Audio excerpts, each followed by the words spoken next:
Hello ji, hello hello hello, welcome once again. हमने पिछले episode में बात करी परमात्मा की, बात करी आत्मा की, बात करी किस तरीके से आत्मा परमात्मा के पास जाने को बेतुर रहती है और फिर लेकिन अपनी इच्छा के अनुसार ना जाकर अपने कर्मों के जंजाल में फंसी रहती है। हमने ये भी कहा कि हम बहुत जल्दी इस पर बातचीत करेंगे कि किस तरीके से वो आत्मा अपने परम पिता परमात्मा के पास पहुंच सकती है। उसके लिए हमें क्या साधन, क्या सहयोग, क्या हिम्मत करनी होगी।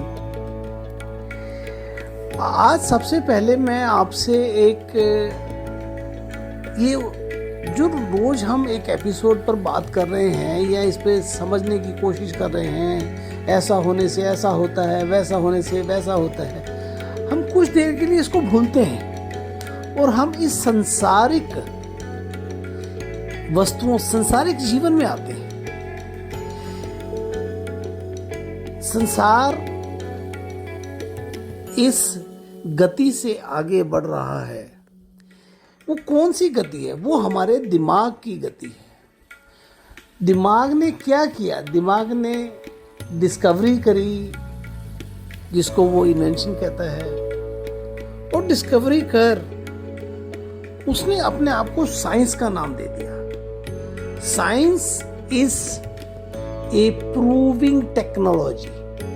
फॉर एग्जाम्पल, आप अगर कहते हैं ये नाइफ है, चाकू है, साइंस उसको बोलती है कि ये चाकू तब होगा जब ये किसी चीज को काट सकता है। तो उसको प्रूव करने के लिए उसी हथियार से, उसी चाकू से किसी चीज पर, किसी फल पर, किसी सब्जी पर चलाया जाता है, तो वो चीज उससे कटती है। तब साइंस उसे प्रूव करके कहती है yes this is a knife, यह एक चाकू है। साइंस प्रमाण मांगती है। साइंस प्रूव्स मीन्स वो प्रूव करती है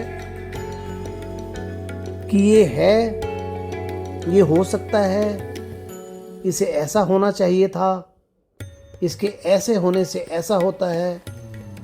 इस तरीके से वो प्रूव करती चली जाती है। और इस क्योंकि हमारी जो दृष्टि है, दिव्य दृष्टि जिसको बोलते हैं, वो इतनी कम है कि हम ज्यादा दूर तक देखने के बजाय अपने आसपास को देखकर, अपने साइंस को देखकर ही उसको ही सबसे बड़ा जीवन का सच मानकर आगे चलते हैं। चलिए हम इसके कई उदाहरणों पर बात करते हैं। बच्चा पैदा होता है, एक गर्भवती महिला पहले घरों में ही एक पुत्र जन्म का प्रोसीजर पूरा करती थी। गांव की बड़ी बुजुर्ग स्त्री या दाई मिलकर ही उस प्रोसेस को पूरा करते थे और बच्चे बड़े स्वस्थ और माता बड़ी स्वस्थ होती थी। धीरे धीरे साइंस ने अपनी जगह बनाई और उन्होंने इस प्रोसीजर को टेक्निकल हैंड्स में दे दिया, जिसको हम लोग डॉक्टर्स कहते हैं, नर्सेस कहते हैं, मिडवाइफ्स कहते हैं।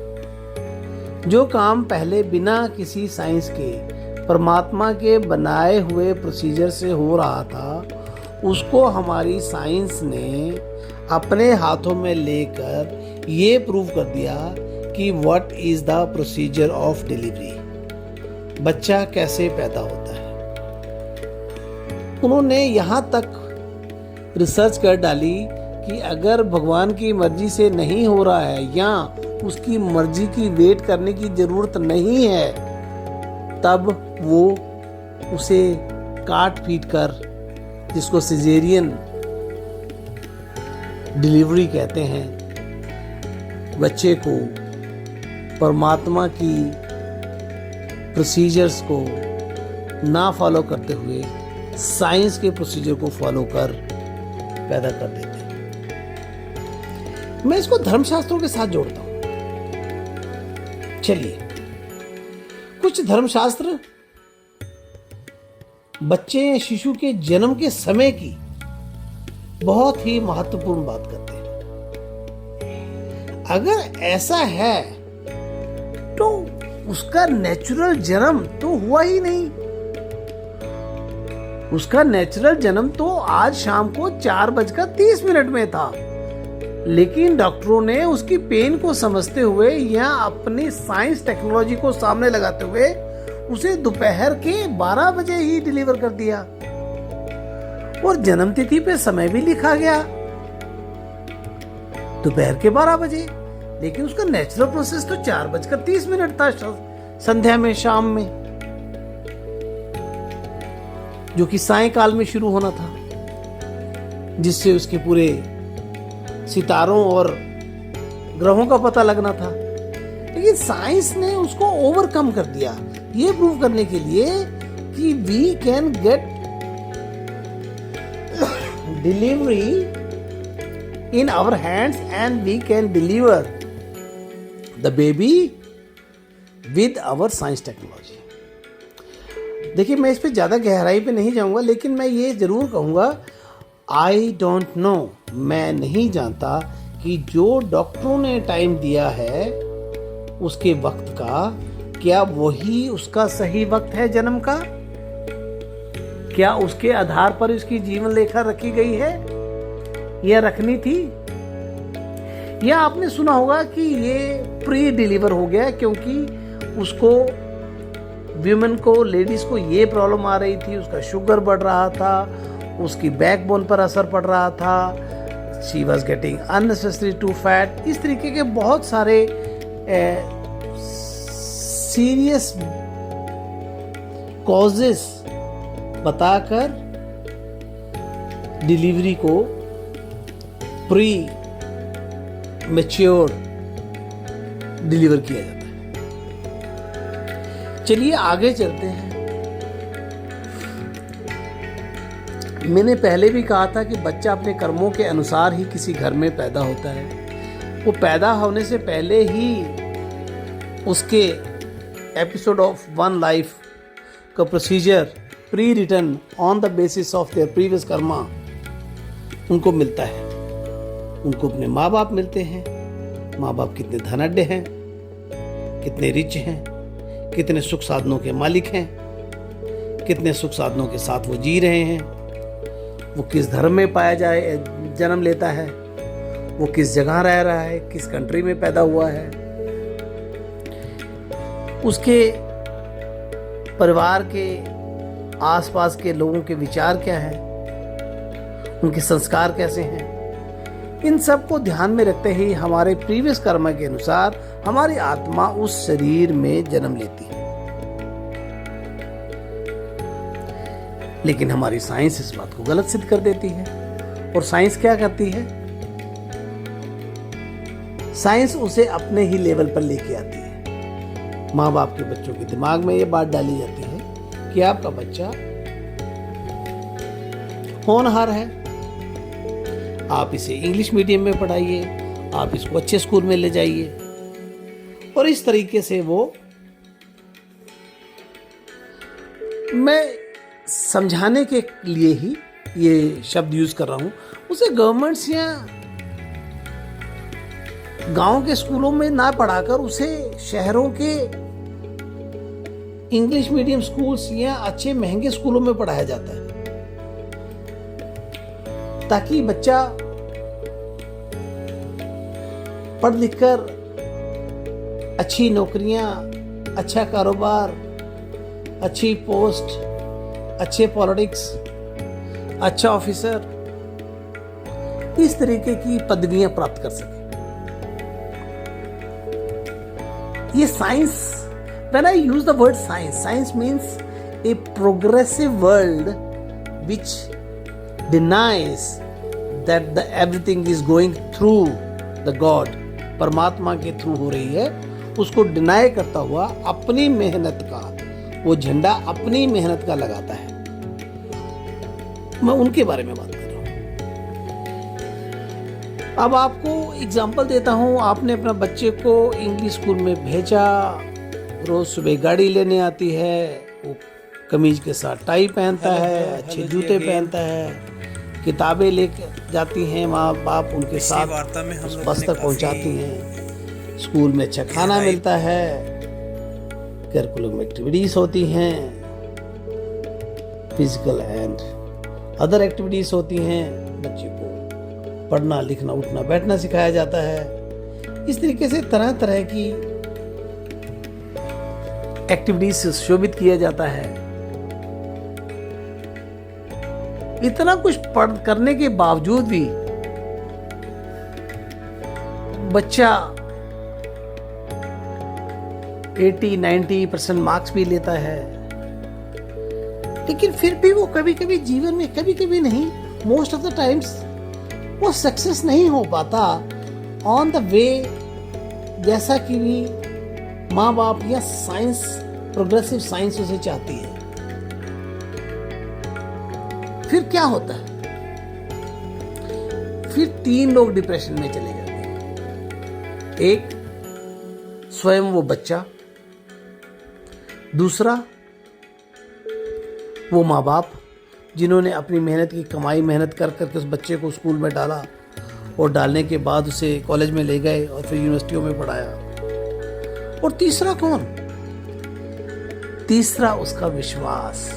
उसका विश्वास खुद डिप्रेशन में चले जाता है बच्चे का, क्योंकि उसे लगता है कि मेरा इतना कुछ होने के बावजूद भी मैं वहां नहीं पहुंच सका जहां मुझे पहुंचना चाहिए था।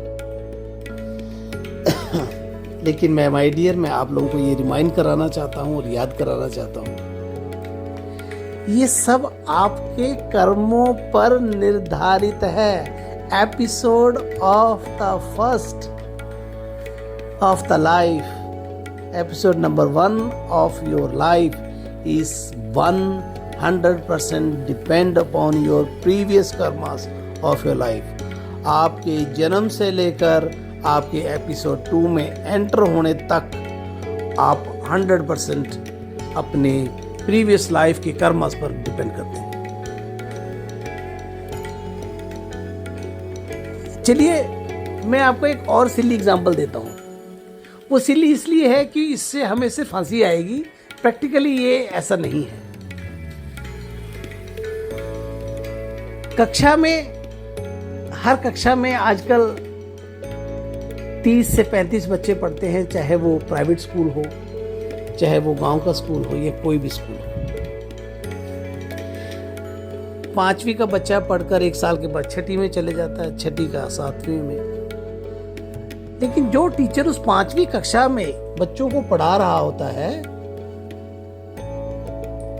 वो अगले साल भी 5वीं में ही रह जाता है।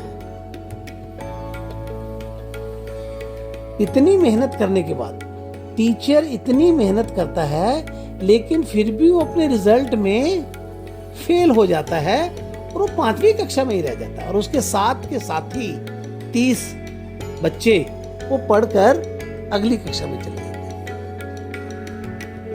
और इस तरीके से साल भर साल नए बच्चे आते हैं, पढ़ के चले जाते हैं, लेकिन master ji, the teacher of that particular class और subject, fails every year and remain in the same class. मैंने पहले ही कहा था, कृपया कर आप हंसे ना, this is an silly example जो मैं आप देने की कोशिश कर रहा हूं। ये जिंदगी के कर्मों का फल है।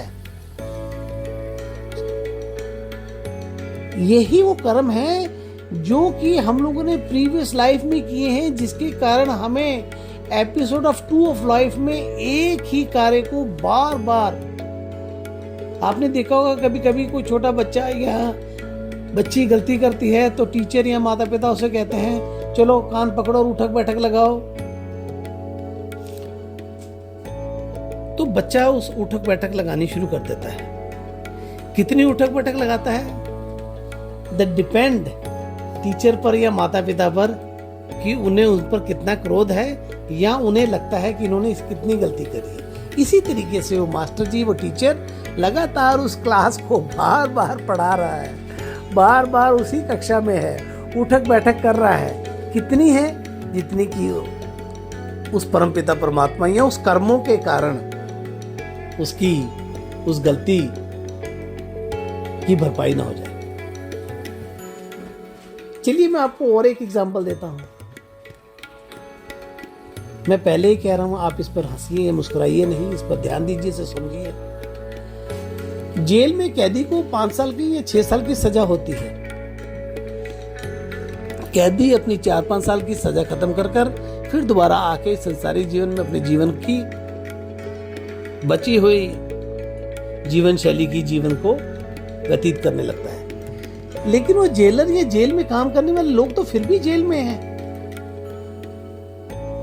मेरे कहने का तात्पर्य क्या है, इस एग्जाम्पल्स को आपको बताने का तात्पर्य क्या है कि कभी कभी हम अपने इस कर्मों के संसार में इतने ज्यादा ग्रसित हो जाते हैं कि हमें एक बार नहीं 100 बार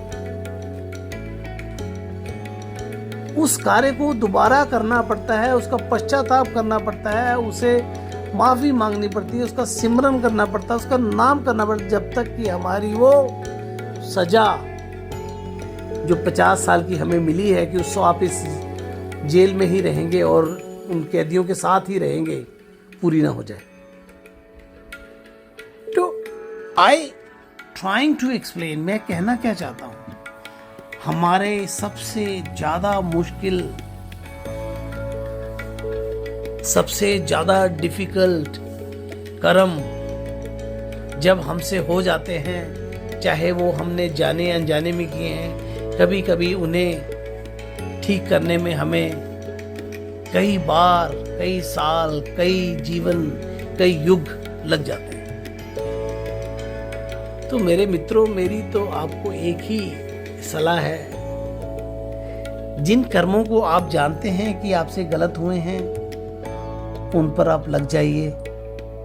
जिन कर्मों को आप नहीं जानते हैं कि आप वो नहीं पता फिर भी आपकी गलतियां हुई हैं, उसके लिए भी लग जाइए और कोशिश करिए कि उनको जितनी जल्दी ठीक किया जा सके, जितनी जल्दी उनका पश्चाताप किया जा सके, जितनी जल्दी उसको माफ़ी मांगकर उन अपॉलॉजीज को एक्सेप्ट करवाई जा सके, उतना ही हमारे लिए बेहतर होगा अपनी आत्मा को परमात्मा से मिलाने के लिए। चलिए हम इस संसारिक जीवन से निकलते हुए आगे कुछ और बातें करते हैं। तब तक के लिए